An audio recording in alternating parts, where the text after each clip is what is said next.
দুই দশক আগে 2003 সালে ইরাকে মার্কিন সামরিক অভিযান শুরু করেছিলেন তৎকালীন প্রেসিডেন্ট জর্জ ডব্লিউ বুশ। শুরুতে সেটিকে ঝটিকা অভিযান বলা হলেও শেষ পর্যন্ত তা দীর্ঘ, ব্যয়বহুল ও রক্তক্ষয়ী যুদ্ধের রূপ নেয়। আজকের ভূরাজনৈতিক প্রেক্ষাপটে অনেকেই বলছেন সেই ইতিহাসের প্রতিধ্বনি যেন শোনা যাচ্ছে বর্তমান প্রেসিডেন্ট ডোনাল্ড ট্রাম্পের নেতৃত্বেও। Then you and I do have a difference. বিশ্লেষকদের মতে ইরানের পারমাণবিক স্থাপনাগুলোতে হামলা এবং ইসরায়েলের সামরিক অভিযানকে প্রত্যক্ষ সমর্থন দিয়ে প্রেসিডেন্ট ট্রাম্প একটি জটিল ও সম্ভাব্য বিস্তৃত সংঘাতের পথে যুক্তরাষ্ট্রকে নিয়ে যাচ্ছেন। পর্যবেক্ষকদের ভাষায় আগের মতোই দৃঢ় অবস্থান, আগ্রাসী কূটনীতি এবং আন্তর্জাতিক সংলাপের জায়গায় সামরিক পন্থার অগ্রাধিকার দেখা যাচ্ছে। I say it very simply, Iran can't have a nuclear weapon.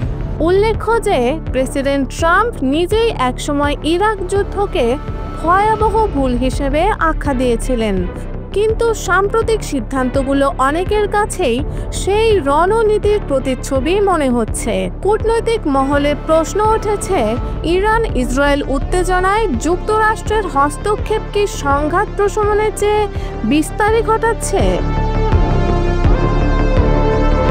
সাম্প্রতিক CNN জরিপ বলছে মাত্র 16% মার্কিন নাগরিক ইরানের সামরিক হস্তক্ষেপকে সমর্থন করছেন। বিশ্লেষকদের ভাষায় এটি স্পষ্ট যে মার্কিন জনমতের বড় অংশ এই ধরনের পদক্ষেপকে সমর্থন করে না।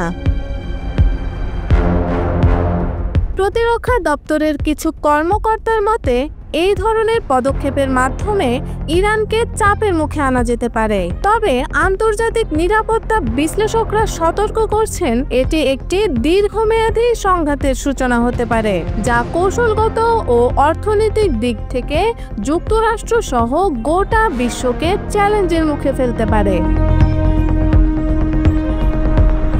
বিশেষ করে যদি হরমুজ প্রণালীতে উত্তেজনা বাড়ে বা সাময়িকভাবে তা বন্ধ হয়ে যায়, তাহলে বৈশ্বিক জ্বালানি সরবরাহে বড় রকমের বিঘ্ন ঘটতে পারে, যার প্রভাব পড়বে জ্বালানির দামে এবং সেই সাথে বৈশ্বিক মুদ্রাস্ফীতি ও মন্দার ঝুঁকি বাড়বে। এই প্রেক্ষাপটে সাবেক মার্কিন কূটনীতিক এবং আন্তর্জাতিক নীতি নির্ধারকেরা বলছেন বর্তমানে যুদ্ধ নয়, বরং আলোচনার সময়। তাদের মতে এই মুহূর্তে কূটনৈতিক পথ অনুসন্ধান না করলে ভবিষ্যতে আরেকটি কঠিন ভুলের দায় যুক্তরাষ্ট্রকে নিতে হতে পারে। Therefore you may have to fight, and maybe it'll end very quickly.